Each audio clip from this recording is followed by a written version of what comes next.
Saat ini, saham-saham industri tower telekomunikasi patut dilirik dan menarik untuk diinvestasikan secara jangka panjang. Apa alasannya? Yuk simak video berikut ini untuk tahu rangkuman analisis tim Financial Expert Ajaib Sekuritas. Kemajuan perkembangan teknologi turut mengubah industri telekomunikasi di dunia. Jumlah pengguna internet meningkat pesat disertai trafik penggunaan data di dunia yang tumbuh tiap tahun. Pada 2022, 69% populasi dunia aktif menggunakan internet. Jumlah ini naik pesat sejak 2021 disebabkan oleh pandemi yang membuat aktivitas masyarakat beralih ke digital. Ini juga terjadi di Indonesia. We Are Social mencatat per Januari 2022, pengguna internet di Indonesia ada sebanyak 204,7 juta orang, dan penetrasi internetnya mencapai 73,7% dari total penduduk Indonesia. Nah, perkembangan internet ini turut berkorelasi positif pada industri telekomunikasi. Sektor informasi dan komunikasi jadi sektor dengan pertumbuhan tertinggi kedua dalam hal menyumbang PDB Indonesia tahun 2021.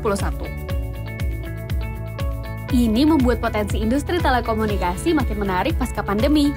Indonesia sendiri memiliki beberapa layanan yang menopang pertumbuhan industri tersebut, termasuk layanan konektivitas, layanan information and communication technology, dan layanan digital yang diperkirakan terus tumbuh.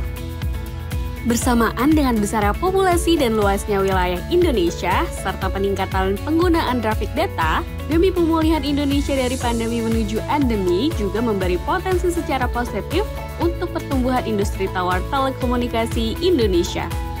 Berdasarkan hasil analisis yang telah dipaparkan, emiten mana yang menarik dari industri tower telekomunikasi?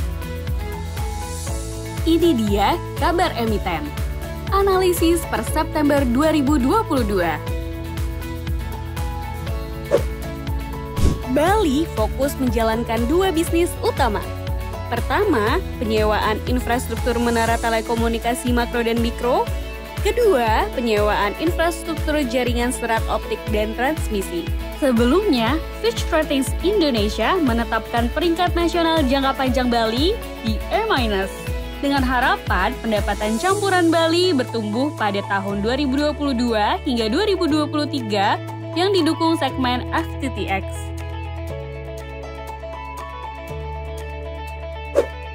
Tahun ini, TOWR alokasikan CAPEX hingga senilai 4 triliun rupiah.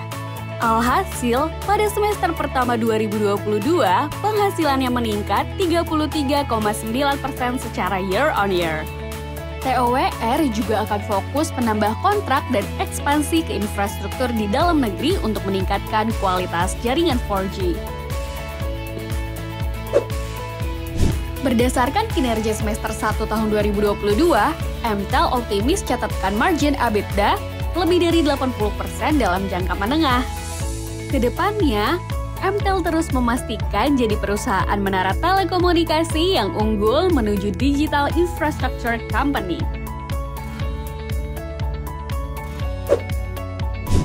Tebik anggarkan CAPEX hingga 3 triliun rupiah untuk kinerja tahun 2022.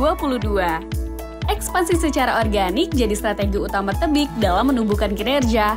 Tebik pun disiplin melakukan akuisisi. Dari 4 emiten yang telah dijelaskan, manakah yang paling unggul? Simak melalui laporan keuangan berikut. Berdasarkan laporan keuangan, sepanjang semester 1 tahun 2022, EBITDA margin Tebik paling unggul. Sementara itu, TOWR memiliki net profit margin tertinggi, dan Bali memiliki rasio EV/EBITDA paling menarik. Dari sisi jumlah kepemilikan menara hingga Juni 2022, TOWR dan MTEL unggul. Tapi, tenancy ratio masih dipimpin oleh Tebik. Untuk valuasi keempat emiten tersebut, berikut datanya. Optimisme kinerja TOWR sejalan dengan solidnya pertumbuhan pendapatan yang diproyeksikan sebesar 25% year-on-year di tahun ini. Proyeksi return on equity-nya pun unggul pada level 24,5%. Sementara itu, EBITDA margin Tebik diproyeksikan masih akan solid di angka 88,2% pada tahun 2022, didukung tenancy ratio tertinggi di sektornya. Sebagai simpulan, saham TOWR, Tebik, MTEL dan Beli memiliki target harga potensial dari harganya saat ini. Berdasarkan valuasi menggunakan metode DCF, saham dengan potensi kenaikan paling besar adalah TOWR dengan target harga Rp1.800 atau naik 48% dari harga penutupan tanggal 22 September 2022 sebesar Rp1.215. Target harga tersebut setara dengan 13,24 kali proyeksi EV/EBITDA pada full year 2022. Nah, itu dia rangkuman analisis sektor tower telekomunikasi di kuartal 2 tahun 2022. Tertarik untuk investasi saham-saham ini? Kamu wajib download dan baca laporan selengkapnya di bit.ly/sektor highlight ajaib. Semoga bermanfaat ya!